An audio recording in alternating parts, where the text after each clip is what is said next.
Coming up on today's 700 Club, a state of war. Two heroes. That flag means a lot to me. I remember how scared I was. Two generations apart. I volunteered before my mother and daddy even knew it. It seems like it was yesterday. We say thank you to our veterans. Protect our people. I had nobody else to rely on but him. On today's show.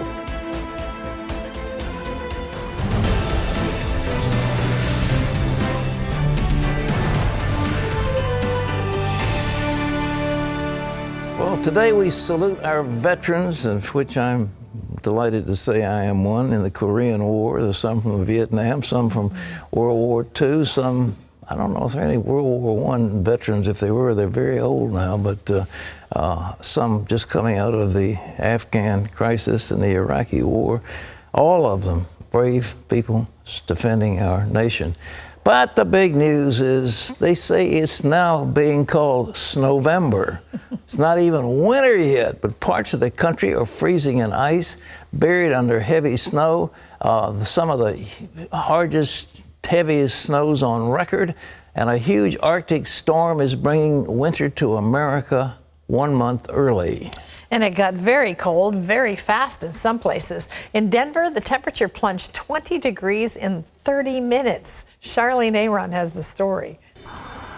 The blast of wintry weather swept across the upper Midwest Monday, bringing heavy snow in some areas and plunging temperatures across the region.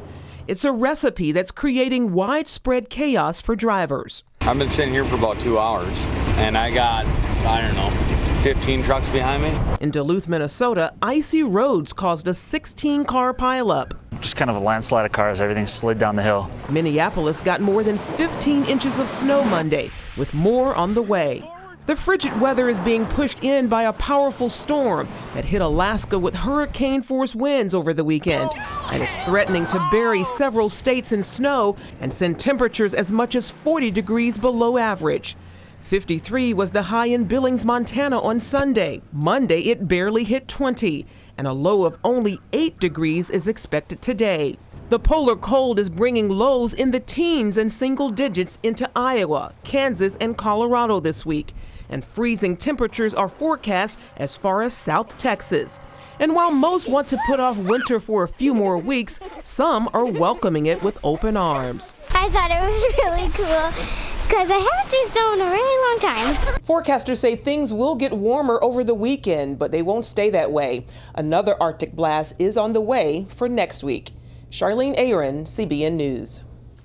My. Come to Virginia Beach. It's balmy here. It's just lovely. Don't speak too quickly. We might get a blizzard tomorrow. Whatever. Okay. Well, in other news, once again, people in Jerusalem were facing the threat of Palestinian terrorism. But this time, not with bombs or guns. Instead, the terrorists used knives and cars. John Jessup has that story from our CBN News Bureau in Washington. Here's John. Pat, Israel says the Palestinian Authority is behind a sharp increase in terror attacks because Palestinian leaders accuse Israel of trying to destroy the Al-Aqsa Mosque. On Tuesday, 2 Palestinians apparently took that message to heart when they killed 2 Israelis. Chris Mitchell brings us the latest from Jerusalem. Palestinians tweeted, "The knife intifada has begun." Knife-wielding Palestinians murdered 2 Israelis in separate terror attacks on Monday. A terrorist stabbed a 20-year-old soldier to death at a Tel Aviv bus stop in the afternoon. A few hours later, another terrorist stabbed a 26-year-old woman to death at the same bus stop where 3 Israeli teenagers were kidnapped and murdered by Hamas terrorists in June. They're the latest in a series of Palestinian terror attacks carried out using everyday items like cars and knives to murder Israelis. Israel blames the Palestinian Authority for inciting Palestinians to terror. This incitement calls for the use of all means, as they call it, in order to make sure that Jerusalem, and especially the Temple Mount, is clean from Jews. Yossi Kuperwasser from the Ministry of Strategic Affairs told journalists earlier that speeches like this one why PA President Mahmoud Abbas, known as Abu Mazen, is causing the trouble. It is not enough for us to say that there are defenders. We must all become defenders of Al-Aqsa. It is not enough for us to say the settlers might come to Al-Aqsa Mosque. They did come, and they must not be allowed in the complex. We must prevent their entrance into the complex by any means possible. Hamas, which is part of Abbas's Palestinian government, was more explicit. Even he who owns nothing but his faith has a kitchen in his house in which he has a knife. He must grab his knife and confront the Zionist enemy. Another one owns no weapon but does own a car. He must push down on the gas pedal in order to take revenge of the settlers who corrupted the land and defiled the Al-Aqsa Mosque. I say there must be an uprising now. This was, in my mind, understood by the people on the ground as a license to do things on the ground. In response to the attacks, Israeli Prime Minister Benjamin Netanyahu said they would fight the incitement from the Palestinian Authority. Those who protest against the state of Israel and in favor of the Palestinian state, I say to them, simply move there, to the Palestinian Authority or Gaza. I promise you that the state of Israel will not make it difficult for you. But for those who stay here, we will make it difficult if you are a rioter or a terrorist. Palestinians claim Al-Aqsa is in danger because a growing number of Jewish Israelis want the right to pray on the Temple Mount. It's the site of 2 Jewish temples in Bible times, but Palestinians say the temple in Jewish history here never existed. The Israeli government says they'll defer to the Muslims and maintain the status quo. That means for now only Muslims can pray on the coveted plateau.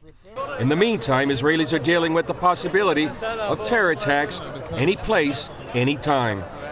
Chris Mitchell, CBN News, Jerusalem.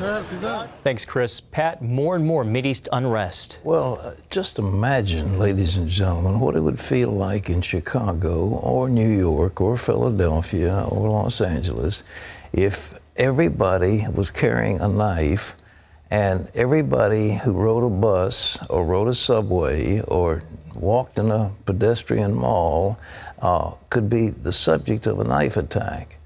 Now, that's a terrible prospect. I mean, a terrible prospect. What would you do? Would you harm everybody, give everybody a gun, have them all with pistols? I mean, it could be an armed encampment, and there would be terror constantly. Who would want to live in a society like that? Well, you wouldn't. Well, that's what's going to happen in Israel is these people, every time an Israeli gets on a bus, the person riding next to him, if he happens to be a Palestinian, might stick a knife in his ribs. That isn't a pleasant prospect. And the thing is that the authority, the actual leadership of the Palestinians is calling on its people to stick knives into Israelis. They're asking them to do that if they haven't got a knife, take a car, drive a car into a group of unarmed civilians and kill them. Now that isn't a pleasant prospect. Why do we dignify these people? Why do we give them aid? Why do we give them money? Something has to be done, and this Abu Mazen is supposed to be a moderate. Think what would happen if the real terrorists were in control, and it looks like Hamas probably is. So if there was ever a time to pray for the peace of Jerusalem, it's right now. John? Pat, Iraq's army has recaptured the heart of a town home to the country's largest oil refinery. State television reports that Iraqi troops have driven out Islamic State extremists from the center of the town of Beji. But a senior military official said clashes continue in other parts of the town. The U.S. said Monday that coalition aircraft conducted 7 airstrikes near Beji since Friday. Well, back here at home, the number of people signing up for insurance programs through Obamacare is falling drastically below expectations. The Department of Health and Human Services now estimates 9.1 million people will sign up next year. That's far below the original 13 million estimate from the Congressional Budget Office. Meanwhile, the man called an architect of the law said it had to be deliberately written in a confusing way so that it would pass. Speaking at a panel discussion, Jonathan Gruber of MIT said preventing people from really understanding what was in the law was necessary so people wouldn't know what was in it and try to stop it. Lack of transparency is a huge political advantage. And basically, call it the stupidity of the American voter or whatever. But basically, that was really, really critical to getting the thing to pass. In the video posted by the Daily Caller, Gruber added he wished the process of writing Obamacare could have been more transparent, but he'd rather have the law than not.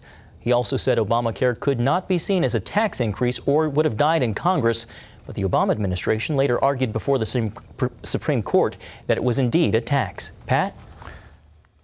Are you shocked? Isn't that shocking to think that the President of the United States of America and his minions deliberately lied to the American people? And you think of the Nancy Pelosi, the Speaker of the House of Representatives, say, well, we've got to pass the law, so we'll find out what's in it. We didn't know, and this Gruber is saying it was deliberately obfuscated so the voter wouldn't understand what was there. And then they had a tax in it, but they covered it up and said, I mean, the president went out and said, it is not a tax. He said it. To think we have the leader of our country who's an out-and-out liar, a repeated liar with knowledge, with forethought. This isn't some accidental slip of the tongue. These are deliberate lies. And they've got this monstrosity they have settled on the American people, and people are losing their health care, they're getting their premiums doubled or tripled. I mean, it's just a nightmare for many, many people. And of course, the people rose up in this last election, and they gave a resounding defeat to the Democrats in the election in terms of the Senate and the House and so forth, and governor's races. But nevertheless, this law is still on the books. And so in order to get it out, we've got a president who's got a veto pen. And then they could just chip away a little bit. But what a monstrosity. Isn't it? I mean, doesn't it shock you? Isn't that outrageous to have a group that say, we deliberately lied to fool the American people so this huge 1/6 of the American economy could be taken over by the government? Man.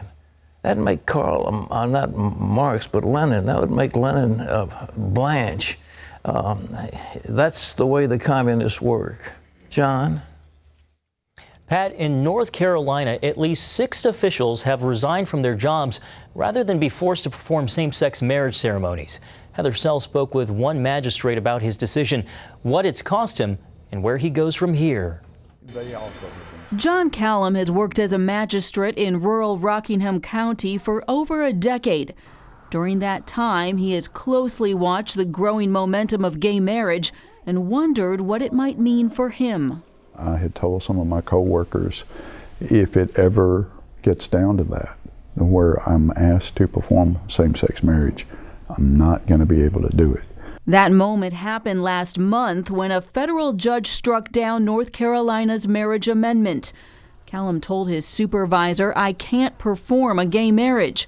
The following day, the state took its stand, comply or lose your job. I showed up at 4 o'clock, ready for my shift. There was no discussion. It was just 2 judges reiterating what the administrative office of the courts had said. This is now the law. We're here to uphold the law, therefore you will do it. Callum says he tried to keep his job, even offering to work the 3rd shift to avoid marrying same-sex couples, but in the end he felt he had no choice. You know, Genesis 2:24 is pretty clear, you know, about marriage being instituted by God. Callum says he relies on the word not only for this decision, but for the future. He and his wife are raising their grandchildren and had counted on his job. You know, I'm an older person. I'm not a young person. I'm 66 years old. And I know that trying to find a job when you're 66 years old is kind of hard, if not impossible. But nothing is impossible in God's eyes. His struggle may be just the beginning as gay marriage grows and acceptance for religious liberty fades. North Carolina Senate Leader Phil Berger believes the state courts can accommodate workers like Callum. He's working on legislation that would protect religious beliefs and lead the state courts to reverse course. I think, unfortunately, what we've seen in North Carolina is a failure on the part of North Carolina to provide an appropriate accommodation for the religious beliefs of magistrates in particular. For Callum's pastor, the situation has provided a reality check. I told our congregation that If they can tell a magistrate last week, you have to perform this ceremony, what's to prevent them from telling me next week I have to do it? And Callum's stand is also bringing hope and encouragement to his community. Strangers, people I didn't even know, who came up and said, you know, thank you for standing up, thank you for taking a position, and we appreciate you and we're praying for you. Reporting in Rockingham County, North Carolina, Heather Sells, CBN News.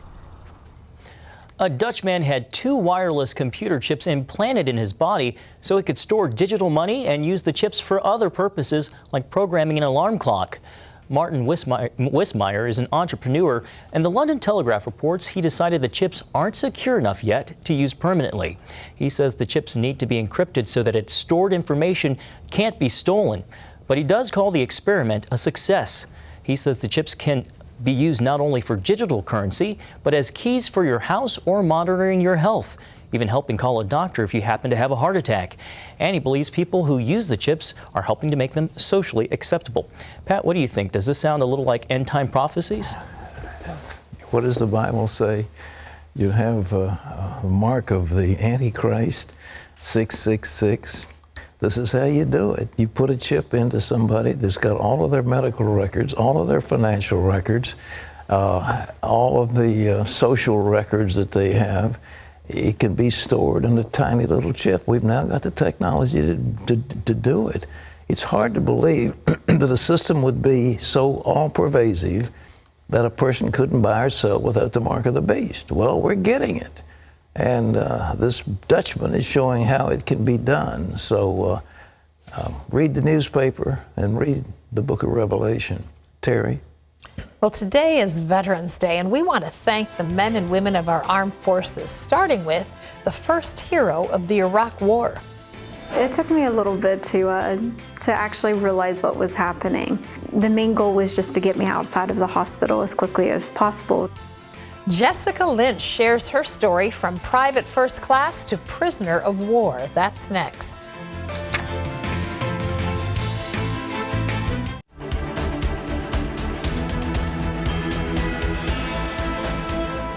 Army Private Jessica Lynch made headlines in 2003 when she was captured and held by Iraqi soldiers. Then her dramatic rescue was seen around the world, and she became an instant hero. On this Veterans Day, Wendy Griffith talks with Lynch about the day she'll never forget. The things that I remember very clear. It seems like it was yesterday. Okay, I'm going in. The noise of helicopters and gunshots and the Humvees rolling through. Come on, man, let's get this girl. I remember that moment and just how scared I was. It's okay, it's okay.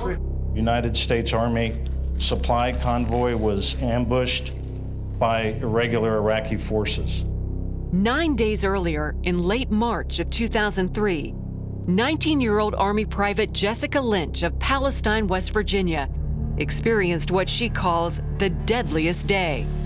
Her supply convoy took a wrong turn, was ambushed, and came under heavy fire. Her gun jammed. All she could do was close her eyes and pray. The next thing she knew, she was in an Iraqi hospital with a fractured spine, broken arm, and shattered left leg, and no memory of the past 3 hours. There were all kinds of stories and rumors about what actually happened to you, whether you were tortured, sexually abused. There are reports that said that this is what occurred, and you know, they have medical evidence of saying this is this and that took place. But I don't really speak about it because I don't remember it. I wasn't alert and conscious at the time. What Lynch does remember is the excellent medical care she received from the Iraqi doctors and nurses. They almost became like my guardians. Like, I felt weird. I mean, like, this is weird to say, but I really felt like they were my protectors. Like, you were surprised that the Iraqi doctors were trying to keep you alive. Right. Were you a strong believer in Christ at the time? Yeah, because, I mean, to be honest, I had nobody else to rely on but him. Like, I had no one to talk to. Although she didn't know it at the time, her best friend, who drove their vehicle, died in the same hospital. 11 fellow soldiers had been killed. Others were wounded or captured. Then, on April 1st, she heard the sound of freedom. Are you in any pain? It took me a little bit to actually realize what was happening. But then, everything started happening so fast. They were surrounding me, The main goal was just to get me outside of the hospital as quickly as possible to get me inside of the helicopter and get to Kuwait where, it was a safe haven that we were out of enemy zone. We're on a plane now, and we're going to go to Kuwait, okay? Almost 4 months later, Lynch came home to a hero's welcome and later received 3 medals, including the Purple Heart. Although no longer in the headlines, Lynch still carries the trauma, both physically and mentally. I have really bad nightmares where these Iraqi men are chasing me. Still? And it's been and it's the same dream or nightmare that occurs every single time. Yeah, it's getting up every morning and, putting on my brace and the what if situation. So you wear a brace on your leg? I do. I have a leg brace that I wear because of the nerve damage that occurred within my back. I lost all feeling on my left side. In the past decade, Jessica co-wrote a New York Times bestseller, earned her teaching degree, and became a mother to a little girl.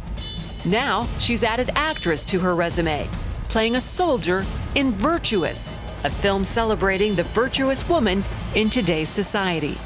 Did you ever think you'd be acting?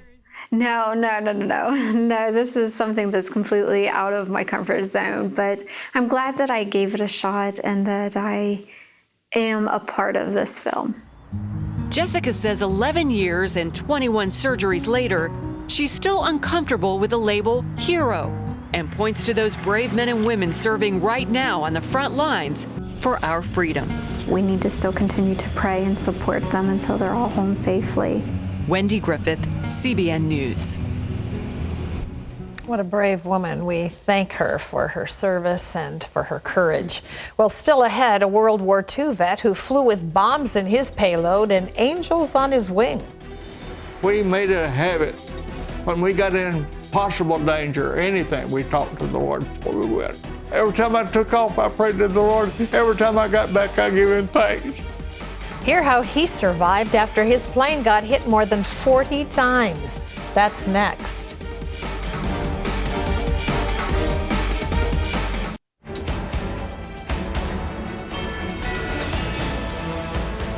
I can remember back when the Japanese hit Pearl Harbor. I remember President Roosevelt talking about the dastardly attack, of the Japanese, and that we're now at war. That was the beginning of World War II. And people involved in it were called America's greatest generation. And of the 16 million brave men and women who served in World War II, less than 7% of them are still alive today. CBN's Dave Kithgard sat down with one Army vet, Airman Ralph Davis, who told us that he survived the war thanks to some divine wingmen. Veterans Day is still a wonderful day. I think that anybody that loves their country is willing to serve, and the Veterans Day is just an observance of what we did and trying to keep our country free. Every Veterans Day, 91-year-old retired Major Ralph Davis proudly displays the Stars and Stripes on his front porch in memory of his fellow servicemen. That flag means a lot to me. A lot. Oh, very much. You know what it took to be able to have the freedom to even put it up. And I lost a lot of friends, too. In the wake of the Japanese attack on Pearl Harbor, many young men of Ralph's generation enlisted. Unprovoked, dastardly attack by Japan, a state of war. Ralph was 17 when he and his older brother convinced their parents to sign Ralph's enlistment papers to join the U.S. Army Air Corps. And I volunteered before my mother and daddy even knew it. In those days, it was a matter of taking care of our country. Ralph served in the Ready Reserves until he was called up to active duty. He went to war with the newly formed 15th Air Force, based in Lecce, Italy, as a ball turret gunner on a B-24 bomber.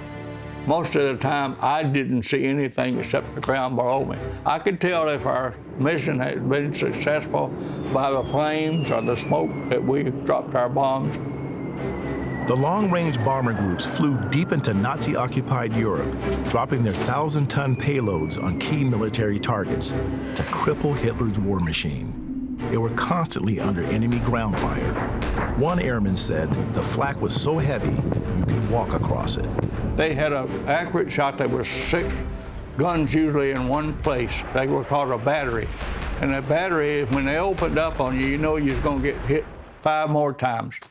And every time it did, the plane did this.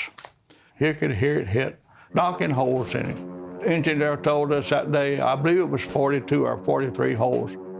The bombers on the outside of the formations were the most vulnerable to attack from the German Luftwaffe. The losses mounted. This is the tail of our airplane. They came in this direction, and they come in a circle like this, in other words. And none of them ever came down this way. To fend off the attacks, American fighter pilots escorted the missions. Ralph's 343rd Squadron of the 98th Bomber Group was often defended by the then little-known fighter squadron of all-black pilots known as the Tuskegee Airmen. And that's where those Tuskegee Airmen came in. I mean, they were good. We flew time and again, and they never let anything bother us. Preparing for a mission was critical to success. They reviewed flight plans, inspected the plane, checked ordnance, and they prayed. We made it a habit. When we got in possible danger or anything, we talked to the Lord before we went. Ralph carried a new Bible, and he memorized scriptures for strength and comfort. What was the scripture that really was important to you? It's the 91st Psalm, the 11th verse. And that's the one that's in my pocket here right now. He will put his angels in charge of you, and they will watch over you wherever you go. I believe it. I know it's true. Were you aware of that when it was happening, that the Lord was really with you? Yes, I knew it. Every time I took off, I prayed to the Lord. Every time I got back, I gave him thanks. The airmen were well aware of the stakes. If accurate, their bomb raids could hasten the end of the war. They flew for love of country and out of tremendous respect for the men fighting and dying on the ground. I've had friends that landed on D-Day and walked all the way across France and Germany. And the people that was on the ground was digging foxholes in the snow and everything else. I was amazed, at least when I got home, how I feel that night, I had a place to sleep. After the Allies' victory in the Battle of the Bulge, the war's end seemed inevitable. But in President Roosevelt's fireside chat to the nation on January 6, 1945, he reminded the troops that everything we are, everything we have, is at stake. Our losses will be heavy, but we and our allies will go on fighting together to ultimate total victory. 121 days later, Germany surrendered. The 15th Air Force alone dropped over 300,000 tons of bombs on enemy targets. They also lost over 3,300 planes where more than 21,000 airmen made the ultimate sacrifice. We would either live or die together. That's what it amounted to, and a lot of them did. I was up there to protect our people, protect our country. Yes, sir. Ralph's crew flew 22 successful missions. I am still this day amazed that the Lord took care of us without a scratch. Not a one of us on that 10-man crew got hurt. After World War II, the Air Force sent Ralph to college, and he became an officer. Then, after 20 years of service, he retired a major. This Veterans Day, his advice to servicemen in war or peace is timeless. If they're going to be a soldier or an airman, they need the protection of the Lord. And that's the main thing that you can do. There's nothing else you can do. You're called. My country means all to me. And the Lord means more than that. The greatest generation, we don't realize what would have happened if we had not defeated Adolf Hitler and the Nazis. Europe would have been under their domination. They would have controlled the world. We would ultimately have been kowtowing to Nazis. It took bravery. It took slogging through the mud. It took, I think, 8,000 or 10,000 deaths on D-Day. It was a horrible thing, month after month. But we were determined as a nation we were going to win. And I believe in the words of General MacArthur, in war there's no substitute for victory. We've had some little wars that we've temporized with them, we've played with them. You don't play with war. You either go in to win or you don't go in at all. And under Roosevelt, in America was united. We were a united people fighting a hideous enemy. And we were determined we were going to win. And indeed, with brave allies like our British friends and others, we prevailed. And America will prevail if we stand together and have men like you just saw, like Ralph Davis, who believes in the Lord and who was quoting the 91st Psalm when he went into battle. It's humbling to see these men, but on Veterans Day, we offer them our thanks, our congratulations, and our best wishes. Terry, I was in one where the country wasn't with us. I mean, in Korea, nobody cared. And it was a police action, they called it. And it was a no-win situation. We should have gone into win. We didn't. We were just struggling. And the Marines were put into a hideous situation at Busan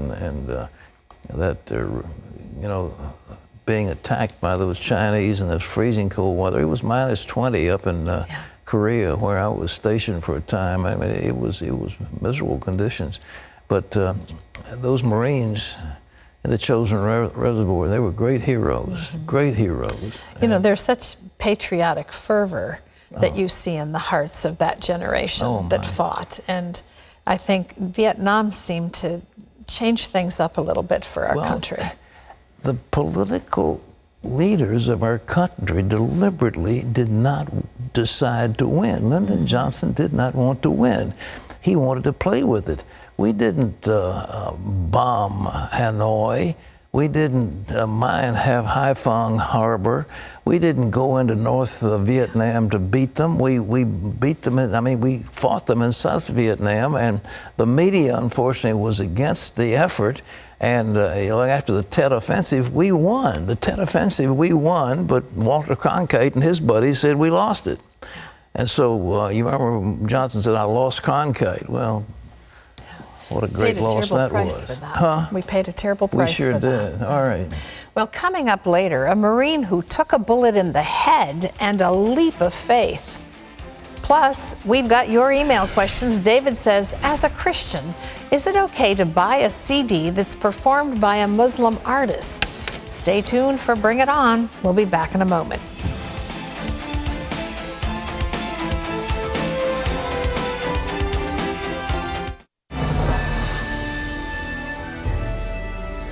Welcome back to the 700 Club for this CBN News Break. Republicans are criticizing President Obama's push for what's called net neutrality. The president says the move would keep the internet open and free for everyone. But critics say it will do just the opposite of what the president says, eliminating internet freedom and leading to government regulation of the net. 15 missing hikers from a church group have been rescued and reunited with their families. The group from a Seventh-day Adventist church failed to return Sunday from the San Gabriel Mountains near Los Angeles. They were rescued by helicopter Monday after sending a text message for help. The group had become wet and exhausted while rappelling down waterfalls and simply ran out of daylight. Remember, you can always get the latest from CBN News by going to our website. It's cbnnews.com. Pat and Terry are back with more of the 700 Club right after this.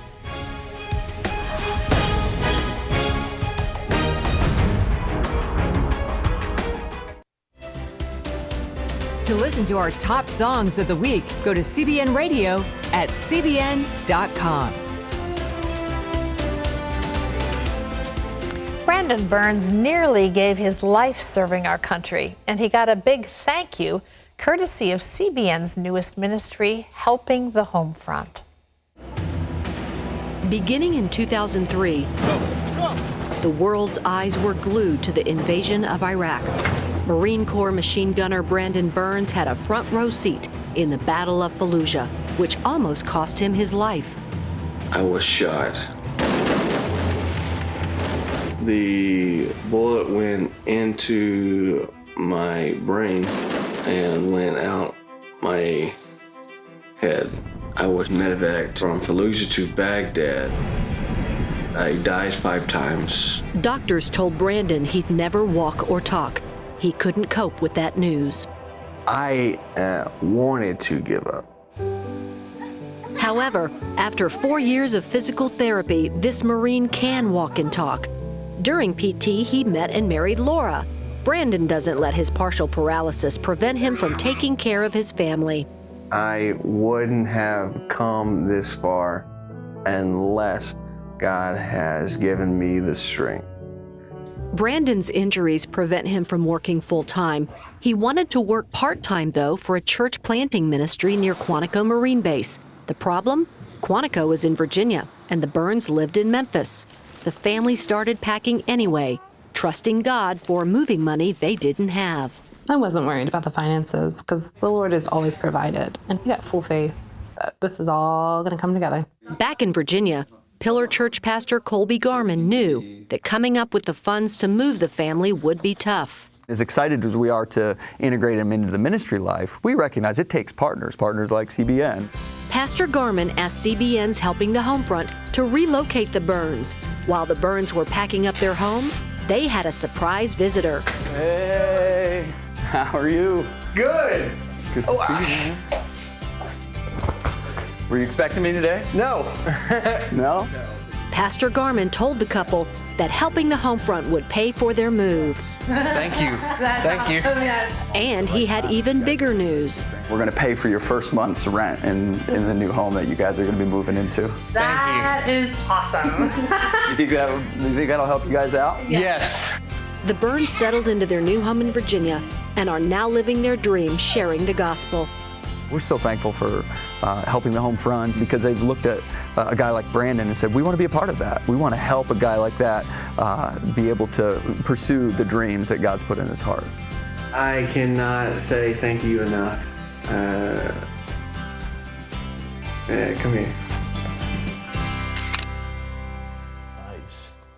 Helping the Home Front is just one of the many outreaches and ministries that CBN has, where in this particular instance, we partner with local churches that are supporting our veterans and their families, and we want to make a difference in their lives. If you'd like to be a part of all that we're doing here at home and around the world, you can join the 700 Club. Some of you are already 700 Club members, and can I encourage you to take a look at our other club levels? If you're a general 700 Club member, that means you have a commitment of $20 a month, but maybe you'd consider going up to 700 Club Gold at $40 a month, or there's our 1,000 Club level at $84 a month. Our 2,500 Club level joins us at $209 a month, and then we have a group we call the Founders. They come in at $417 a month, even something called the Chairman's Circle. They are friends who give gifts of $10,000 or more a year. Ask God what He'd have you to do, because you and I together really can make a difference in the lives of thousands and thousands of people. And our way of saying thank you for caring about others by joining the 700 Club is to send you Living Under God's Blessing. It's a teaching by Pat and Gordon that we think will really touch your life and make a difference. We want you to have this. So you call now, make a difference in someone else's life, and we'll get this out to you to bless you at the same time. Want to do some email? Well, I guess tell me what they are, then I'll let you know what I want to do. All right, go. Okay, let's hope he doesn't say no. Okay, we're going to bring it on. This first one is from David, who says, hello, Pat and all the team. Since I was a boy, I have enjoyed the music of an artist who converted to Islam. As a Christian, is it okay to buy his new CD, given the fact that he's a very high-profile Muslim who's in a financial position to support their causes? You know, the Bible says whatever is not of faith is sin, and the question is, what do you believe about it? You know, buying a Muslim CD is no big deal. The question is, What do you feel? If you feel it's wrong, then don't do it. It's that simple. Whatever's not of faith is sin. So you ask me, and you'll have to answer that one yourself. All right. This is Mark Pat, who says, my daughter's been living with a man for 3 years and has a baby by him. She's told her kids that they're married, but she won't marry him because she's had 2 husbands already. She told me once that it's easier to get forgiveness than permission. I tell her that forgiveness is for when you fall into sin and not for premeditated sin. Who is right? You're absolutely right on that one. This girl's playing games. I don't know what kind of bringing up she had, but she didn't have a very good one, it doesn't sound like. A couple of marriages already. I mean, she's obviously undisciplined, rebellious. She can't hold a stable relationship, and now she won't enter into one even though she's got a child by this man. And then she's tempting God. I mean, man, she is walking on the edge. You think, well, Linda was taking a chance. I mean, she's really on a tightrope. And she is, I mean, I would certainly pray for her, and I'd warn her because she's asking for it. And it's going to be really tough. But don't tell me, it's easier to ask for forgiveness than permission. I mean, that's a big joke. Yeah, sure. But not when you're dealing with the Lord. I mean, sooner or later, God's going to say, that's all she wrote, baby, and it's going to be tough, all right? This is a viewer who says, why do people fall out when the Holy Spirit is heavy or when it hits them? Well, you remember when they came to arrest Jesus, and they said, we've come for Jesus, and he said, I'm the one, and they fell back. When you're in the presence of the power of God, whether it's an angel or whether it's the overwhelming power of God, the flesh that we have just isn't strong enough to stand up against that situation. Now, some of this falling out is fake, some of it is contrived and all this other, but when the real power of God is there, the person can't stand, is what it amounts to. And we have cases, for example, Daniel, who was in front of an angel, an angelic being, and his strength left him, he just collapsed. Because it's so overwhelming, the other power that is inherent in one of these angelic beings, or certainly in the Holy Spirit himself. Okay, Pat, this is Christy, who says, our adult prodigal daughter is living with her abusive boyfriend and is now pregnant. We have not supported her lifestyle and have taken a stand against the boyfriend who is verbally and physically abusive to her. We tried to do Bible studies at first with him to lead him to the Lord and spend time with him, but when he posted a naked picture of her on Facebook and started giving her drugs and alcohol, we severed contact with him only. We have kept in communication and relationship with her, but then he told her she couldn't come around us anymore. She's recently told us if we won't accept him, then we'll never see her or her baby. We offered to help if she leaves him, but all she says is we have to accept him or we won't have a relationship. What do we do now? You're going to have to say goodbye to that daughter. It'll break your heart. You have to pray for her and just say, look, I love you. And if the time comes you want to straighten out, we'll always be here for you. But until then, we're not going to buy into this lifestyle, and don't think we are. You know, that's your choice. You've made your bed, you're going to lie in it, and don't ask us for help. But we'll certainly pray for you. And I think that's the way, but you don't want to be an enabler. You don't want to get involved in this. But my goodness, what kind of girl is she? And why does she want to be hurt? It's so hard to understand these women that have an abusive relationship, a man who beats them up, and yet they keep going back to them. Somehow they feel like they deserve it, and they get this psychopath. She ought to leave this guy right now. She ought to bring charges against him. I mean, he's doing some pretty terrible stuff, including passing out, I guess, I don't know if you consider a naked picture of your girlfriend as porn or not, but I dare say he's broken some laws doing what he did on that. I don't know all the circumstances. But all I can say is, in your case, cry out to God for that daughter and don't stop praying for her. Let her know you're praying for her, but let her know you're not going to buy into any of this, and she's got to come out of it, and she's got to make her own decision. She's old enough, big enough, she's an adult, and she's been captured, and you need to pray that she'll be delivered, but she's got to say yes. She's got to, like the prodigal son, the Bible says he came to himself. She's got to come to herself and say, I've got to go back to my father's house. But she hadn't done that yet. Don't be an enabler. Don't help her. Don't give her money and all that. All the poor child, give her money. No, don't do that. Leave her. Pray for her. All right. Yeah, sometimes out of their mistakes comes wisdom. You hopefully. pray, Terry, otherwise that girl's going to wind up dead. You know, it just breaks your heart, but for a parent, it breaks your heart. It does break your heart. Yeah. Well, that's all the time we have for your email today, but we want to say thank you. We really enjoy hearing from you when you submit your questions. Up next, he went from one of the largest Christian universities to one of the biggest producers in Hollywood, and now he wants to share the real secret to success. We're going to sit down with Johnnie Moore. That's next.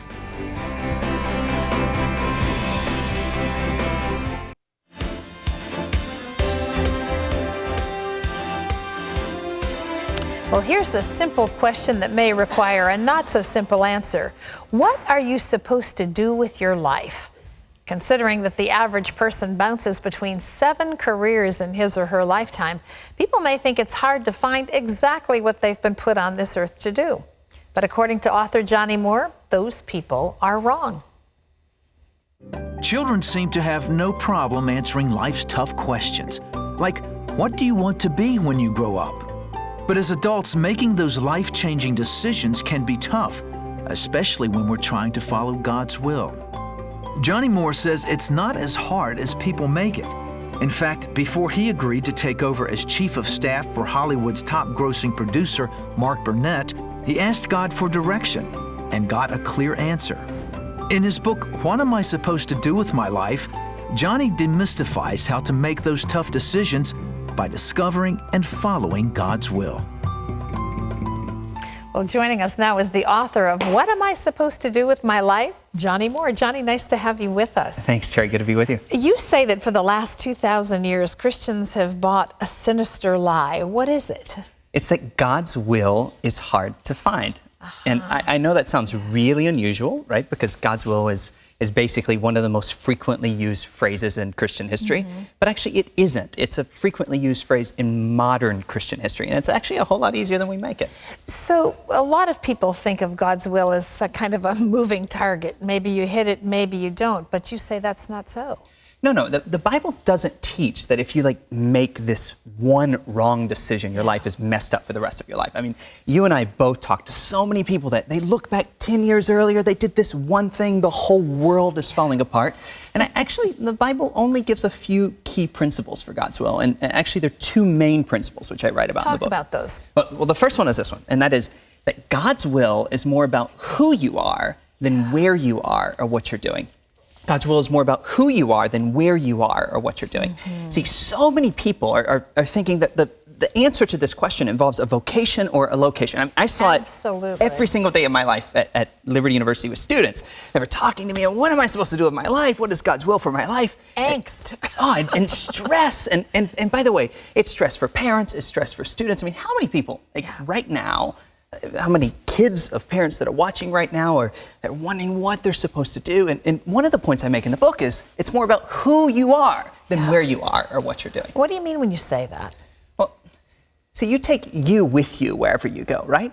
And so in the Bible, actually, this phrase God's will is used very infrequently. And the primary use is Paul writes to the church in Thessalonica. And he says, this is God's will, that you be sanctified. That's what it was. He didn't say, this is God's will that you live in Thessalonica or that you are a carpenter. He just says, this is God's will that you be holy. And so a lot of times we think that you kind of have to make this decision or that decision or you're wrong. But actually, God gives us a lot of freedom in our decisions because you take you with you wherever you go. That's the first principle. The second one, because I want to sure we get to the 2 of these, and then I have another question for you. Well, the second one is that God's will is more about going until God stops you than waiting for him to tell you to go. And that brings up my question. A lot of people are so fear-filled that they come to a fork in the road and there's a decision to make and they don't know what to do. What do you suggest? Make a decision. Actually, we get in more trouble by indecisiveness than anything else. And by the way, I'm not talking about making reckless decisions or illogical decisions. I'm just talking about using the good brain that God has given you, the wisdom that he's given you in his word.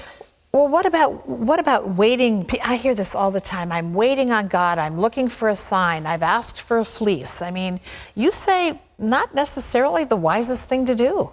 No, I mean, Jesus said it is a wicked and adulterous generation that asks for a sign, right? I mean, could it be any more clear than that? And actually, people who think about this, they think of people like the Apostle Paul, right? I mean, most people imagine that the Apostle Paul was like begging and pleading for God to show him where to go when he was preaching the gospel. But when you read the story of Paul, he wasn't begging and pleading with God to show him where to go. Where did he go? He went to the next big city on the Roman road. And then occasionally he got a vision in the middle of the night that said, don't go that way. And so the point I make in the book is, get moving in the most logical direction, and then God will stop you. And he will stop you. He will close doors, but stop waiting for him to open every door. You say we're custom designed for a purpose. What do you mean? I mean, God has been working on this longer than you were worried about it. God's been working on your kids longer than you've been worried about it. You know, look at Paul, for instance. I mean, if you want to understand the world Paul grew up in, you only need to understand three things: Roman politics, Greek culture, and Jewish religion. Now, I grew up thinking that Paul was the least likely person to change the world because he was like a terrorist, right? I mean, this is a crazy thing God did. But Paul was a Roman citizen. Paul grew up in Tarsus, the center of Greek culture and thought at the time. And Paul was a Pharisee trained by the top Jewish teacher of his time, Gamaliel. I mean, he was custom designed for his purpose. He just needed God to interrupt his life. And I think there's so many people that are facing crossroads in their life, and they're asking the question that I used at the title of the book: what am I supposed to do with my life? And they don't know what to do. And the point I make is just get moving in the most logical direction, because so many people are caught in this decision paralysis. They end up doing nothing. They waste so much of their life. I mean, this is a story of my generation, the millennial generation, right? And God is able to redirect you. The book is great. What am I supposed to do with my life? God's Will Demystified. Available wherever books are sold. Johnnie Moore, thank you. Thanks, What Terry. a good word. Bless you. Pat, over to you. Excellent teaching. Well, we leave you with today's Power Minute from Psalm 91, verse 9 and 10. Quote, "If you say the Lord is my refuge, and you make the Most High your dwelling, no harm will overtake you, no disaster will come near your tent." Well, we'll see you tomorrow. Don't miss it. God bless you. Bye-bye.